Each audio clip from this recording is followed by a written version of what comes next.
O Lucas agora, pô. Tá vendo?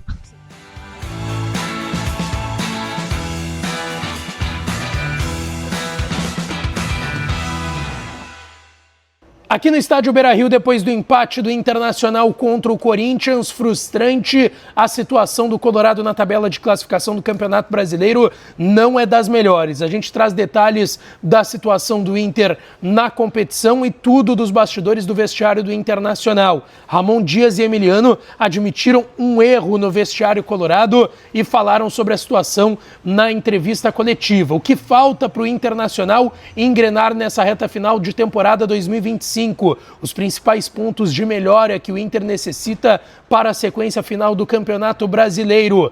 D'Alessandro, chorando e bem emocionado, fez um pedido no vestiário colorado e a gente traz detalhes. Os protestos do torcedor do Inter contra o presidente Alessandro Barcelos. Alguns jogadores se manifestaram depois da partida contra o Corinthians aqui no estádio Beira-Rio. E Borré, incomodado com o seu momento, também se incomodou com alguns questionamentos sobre não estar marcando gols. A gente fala tudo sobre o vestiário e os bastidores do Inter nesse conteúdo a partir de agora. Antes, não te esquece, deixa o teu like no vídeo, te inscreve no canal e ativa o sininho das notificações para tu não perder nada por aqui. E é claro que esse conteúdo e todos os outros têm o apoio e a parceria de KTO, kto.bet.br. Vai lá na KTO para brincar, para se divertir. O site é proibido para menores de 18 anos, então jogue com responsabilidade. Se não tem registro ainda, no primeiro comentário fixado desse vídeo, tu encontra o meu link e pode te registrar por lá, tá certo?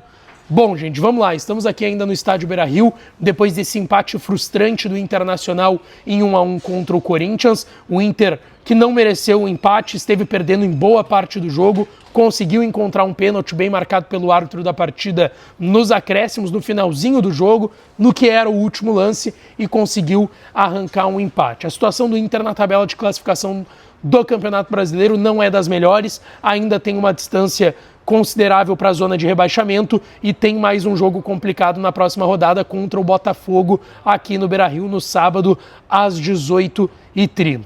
Bom, gente, antes da gente falar um pouco desse vestiário e dos bastidores do Inter, eu quero mostrar algumas imagens dos protestos que aconteceram aqui hoje no estádio Beira-Rio. É verdade que o torcedor não veio em peso para essa partida, um pouco mais de 12 mil torcedores estiveram presentes aqui no estádio Beira-Rio, um público bem abaixo do tamanho que é um clássico nacional, que é Inter e Corinthians, principalmente pelos últimos anos. A gente sabe que esse jogo tem um tamanho importante também, né?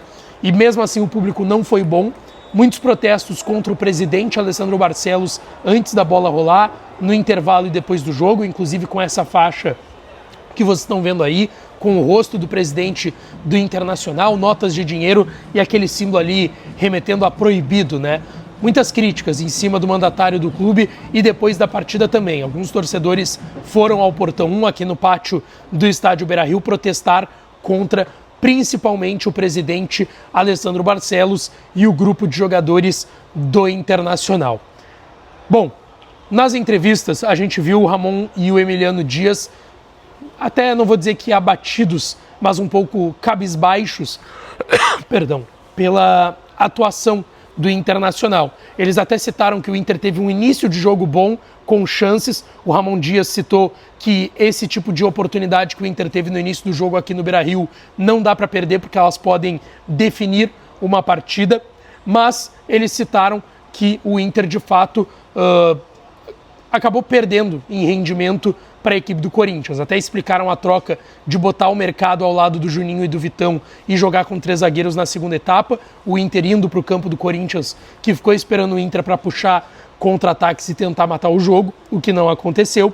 E eles disseram que essa troca de botar os 3 zagueiros e não ter começado com o Mercado foi não começar o Mercado e entrar o Juninho, que estava voltando de suspensão, por uma questão também física, do Mercado ainda está voltando de lesão, ser um jogador um pouco mais velho, mas que eles botam o Mercado em um sistema com 3 zagueiros no segundo tempo, porque o Corinthians estava jogando com o Bidu na esquerda e o Mateuzinho na direita, os laterais do Corinthians, espetados no sistema ofensivo. E o Inter precisava devolver essa agressividade do Corinthians com os seus laterais, puxando o Aguirre lá para frente e o Bernabé também, como alas, como pontas. E para isso, eles adotaram o sistema com 3 zagueiros na segunda etapa. Eles disseram que o gol que o Inter sofreu é um gol corrigível, que eles já estavam vendo que é um gol, o gol do Guinegão do Corinthians, que o Inter estava sofrendo nas últimas partidas e que é algo a se resolver também para os próximos jogos. Eles citaram a necessidade de melhora imediata da equipe. Olha só, rapaziada, se tu chegou até aqui no vídeo, não esquece de te inscrever, é de graça e dá uma força enorme aqui pra gente no canal. É só apertar no botãozinho do inscrever-se. Tu tá me assistindo pela TV, pelo computador, pelo celular, pelo notebook, é só apertar no botãozinho do inscrever-se. De graça, a gente tá chegando aos 100 mil inscritos, faltam aí menos de 200 pra gente bater essa meta. Então dá essa força, te inscreve, deixa o like nesse vídeo e segue acompanhando o conteúdo. Eles falaram sobre um erro que foi cometido, que foi a saída do Alan Patrick. O Alan Patrick já tinha sido substituído contra o Juventude. O Emiliano explicou hoje que ele tirou ele contra o Juventude na estreia deles à frente do Inter por uma questão física, que o Alan Patrick já estava sentindo um pouco mais aquele jogo do final de semana. Mas hoje o Emiliano admitiu que foi um erro dos dois, do Ramon e do Emiliano, que poderia ter botado o Alan Patrick um pouco mais recuado naquela linha de 3 volantes e ter botado mais um atacante ali. Que eles queriam botar esse centroavante, botaram o Ricardo Matias, mas que não precisariam ter tirado o Alan Patrick. Eu achei bem louvável isso, tá? A gente está num momento aqui no Beira-Rio que as pessoas não admitem erros, principalmente na direção. Mas os técnicos do Inter, o Ramon e o Emiliano, admitiram que erraram ao tirar o Alan Patrick na segunda etapa. Eles falaram também sobre o que o Inter precisa melhorar. E eles voltaram a falar algo que eles tinham falado na apresentação deles aqui no Inter, que se o Inter não precisasse melhorar em todos os setores, eles não estariam aqui. Então eles disseram que tem que melhorar no sistema defensivo, até pelo gol que tomou do Corinthians, e tem que melhorar no sistema ofensivo também e criar mais chances para os jogadores lá na frente. O Ramon Dias falou sobre o que está faltando para o momento do Inter. E ele disse sobre tranquilidade, sobre faltar tranquilidade para a equipe do Inter, para ficar mais com a bola, para criar boas oportunidades para os atacantes também. Ele citou que são jogadores de alto nível, mas que está faltando tranquilidade para o grupo do Internacional. Eles não quiseram falar de questão física. O Emiliano até disse que seria muito fácil tirar a responsabilidade do trabalho deles e botar na preparação física. Ele disse que ele não falaria sobre isso, tá? E que se ali na frente não estiver acontecendo fisicamente, aí vai ser culpa do trabalho deles e eles vão admitir, mas que não tem por que falar do trabalho já passado, nesse caso o trabalho do Roger Machado e sua comissão. E eles deram uma resposta bem interessante sobre a pressão, sobre o momento de pressão que vive, a pressão da torcida em cima do grupo também. E eles disseram que a pressão sempre vai existir e que eles chegaram sabendo da situação do clube e que o único caminho é todos estarem juntos, comissão, direção e grupo de jogadores, e até citou a imprensa nesse bolo todo. Ele disse que precisa nesse momento do torcedor perto. Ele pediu a presença do torcedor já no jogo contra o Botafogo no sábado aqui no estádio Beira-Rio, e que para sair desse momento vai precisar de todo mundo junto, inclusive do torcedor do Inter. E depois da entrevista dos dois, o D'Alessandro se manifestou aqui no estádio Beira-Rio. E o D'Alessandro falou algo bem interessante, visivelmente emocionado, tá? O D'Alessandro chegou a chorar na sua entrevista, e que não foi bem uma entrevista, né? Foi bem um pronunciamento do diretor esportivo do Inter. Ele disse o seguinte: ninguém me mandou aqui falar, é um sentimento que eu tenho aqui dentro e que queria externar para o torcedor. Primeiro, fazer um meia-culpa. Sabemos que o momento é difícil e requer muita força mental, mas nós precisamos do torcedor. Eu sei que já pedi várias vezes como jogador, em momentos até mais complicados do que o que estamos vivendo hoje. E eu sei que o torcedor está chateado e com muita razão. E nós aceitamos as cobranças, mas precisamos de vocês. Acreditamos que com a ajuda do torcedor podemos voltar a ter confiança.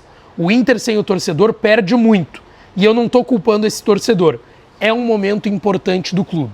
E foi um discurso bem emocionado do D'Alessandro, que, como eu disse, chegou a chorar nesse discurso na sala de coletivas do estádio Beira-Rio, pedindo a presença do torcedor do Inter aqui no estádio Beira-Rio no próximo jogo do Internacional.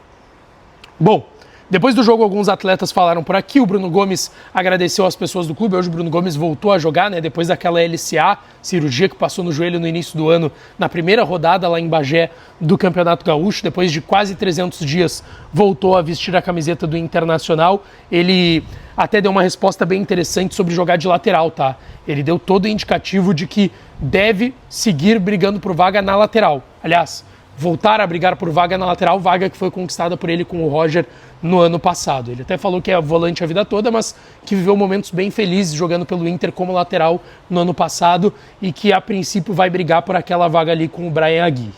E o Borré também falou no vestiário do Internacional, e eu quero salientar aqui porque vários jogadores pararam, não foi só o Borré, não foi só o Bruno Gomes, teve o Mercado, o Bruno Henrique, o Antony falou com a imprensa também, o Bryan Aguirre, mas foi perceptível, todos eles cabisbaixos, tá? Todos eles sentiram esse jogo ruim que o Inter fez de novo aqui no Beira-Rio, hoje contra o Corinthians.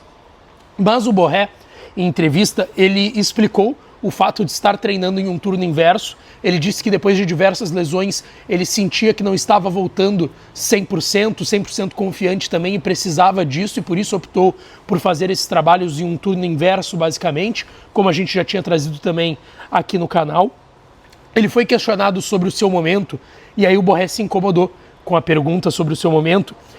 Ele foi questionado por que o Borré não está fazendo gols nesse momento, conseguindo fazer gols com a camisa do Inter. E aí ele disse, quem dos outros está fazendo gols? E aí o repórter respondeu de volta, hoje foi o Carboneiro, por exemplo. E aí o Borré disse, mas é uma situação do grupo, está nos custando marcar, estamos trabalhando melhor para tentar criar melhor mais oportunidades para todos os jogadores do elenco. E aí ele disse que acha que tem um pouco a ver com finalização, mas também tem a ver com criação de jogadas. Então é uma culpa geral e não só dos atacantes que não estão marcando gols na visão do atacante colombiano do Internacional, tá? Bom, gente, deixa o teu like no vídeo, te inscreve, ativa o sininho que eu vou voltar aqui no canal pra gente falar mais do Inter, tá? Beijão, um abraço e até a próxima.